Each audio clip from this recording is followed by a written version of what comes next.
Arizona currently ranked as 42nd among the 50 states when it comes to access to a primary care physician.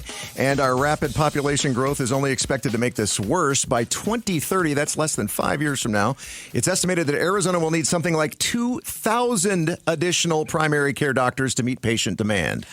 That's a lot. Yeah. Joining us in studio, Dr. Joshua Baker, the new president of Midwestern University. Midwestern's Arizona campus over in Glendale graduates about 250 doctors every year. So that makes Midwestern the largest medical university in the state. Yeah. Dr. Baker, thank you for waking up early. Well, I don't know if you're waking up early, but we like to think that everybody wakes up early to be with us. So between you and Arizona's other medical schools, are we likely to get up to speed doctor-wise? Yeah, I think we're trying. We could add, though, we could add 5 more medical schools. The problem is we need more residency programs. So the residency program is where the choke point is. So for us to expand the number of doctors, the throughput, and those doctors staying in Arizona, we need to expand our residency programs, which is something a lot of the hospitals and medical schools are talking about together. Yeah, because I was going to ask you, it's one thing to graduate doctors in Arizona. It's another thing to get them to stay here. And is the state of Arizona doing enough to make our state a place where physicians want to stay in practice?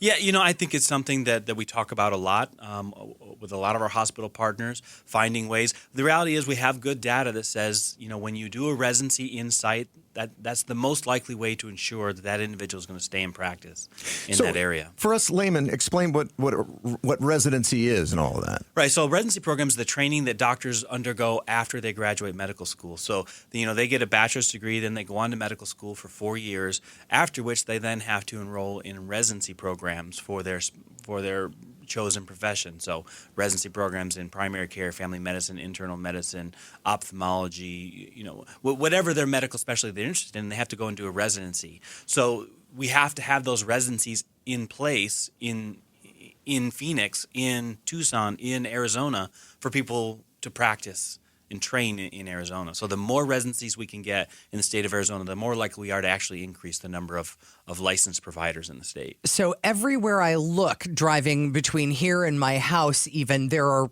4 hospitals, I think, just between those 4 exits on the 51. There are hospitals everywhere. Why aren't there enough residencies? Are we just full up with doctors? I mean, there's a lot of work that goes into those residency programs, and they're very expensive, right? So they cost a lot of money.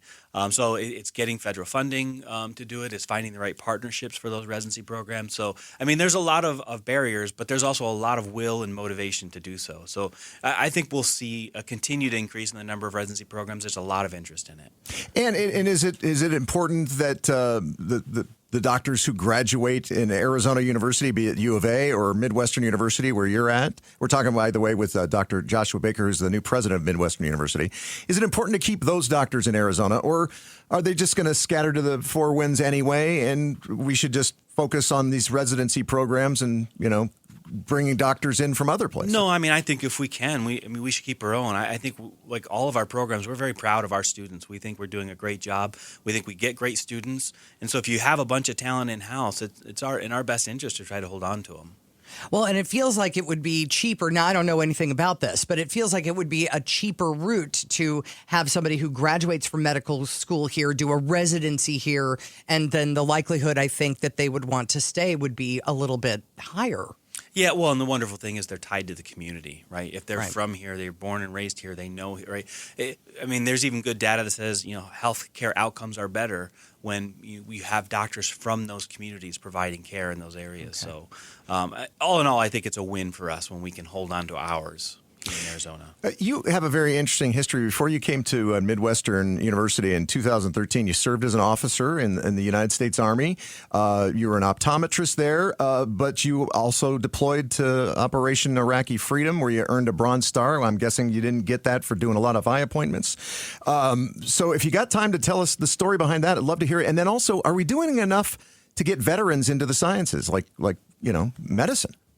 Maybe that second part first. I think that's a wonderful opportunity. There's a lot of talent in our veteran community, and I think the more doors we can open for them, the better. Whether that's through the GI Bill or specific community outreach. I would love to see a lot more programs for the veterans. I just think it's a community that has a lot of talent and has already demonstrated their willingness to serve. So they're the perfect type of personality to join the healthcare community.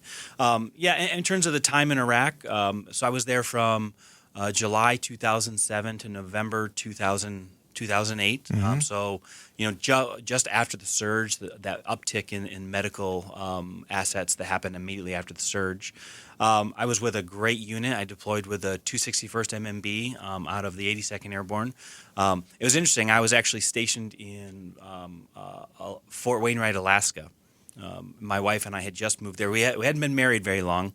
We were in Alaska, and then came down on orders really short notice, about 13 days. And so my poor wife had to stay in Alaska for those 16 months by herself. Wow. So she was going to be in Alaska on her own. She had a practice that she had just opened up. So she kind of had to stick around. And so then in kind of like a very caring moment, her younger brother decided to drop everything he was doing, and he moved to Alaska to stay with her. Wow. To keep her company. But it was a long deployment. It was hard. You kind of come back and you're a totally different person. But yeah, it was a life-changing experience, right? Like I think it's hard when people ask, would you do it again?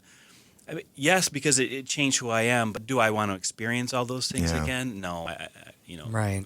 If there's a way you could transform yourself and be the new person you are without having to go through that would be ideal. But yeah, that's sometimes tough. Yeah, you were in Al Assad. Yes, sir. I was there about a year before you were as an embedded journalist, and it's one thing going from the Arizona desert to the Iraqi desert is a whole other thing going from Alaska to the Iraqi desert, right? So, yep.